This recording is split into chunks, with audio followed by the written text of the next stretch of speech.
স্কুলে যাব বাচ্চাদের নিয়ে, আসলাম নৌকা ঘাটে। আয়সা দেখি গাছে তালাবদ্ধ, নৌকা নাই ঘাটে। এখানে যারা ছিল তাদেরকে জিজ্ঞেস করলাম, তারা বলে জানে না। তারপর কি আর করার, বাচ্চাদের সঙ্গে নিয়ে অন্য একটি নৌকা নিয়ে শুরু করলাম আশপাশ দোকানি। নৌকা কোথায় আছে বা কারা নিল,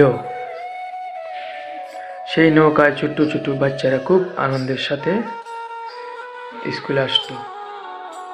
আশপাশ অনেক জায়গা খোঁজাখুঁজি হলো, কোথায় পেলাম না নৌকা।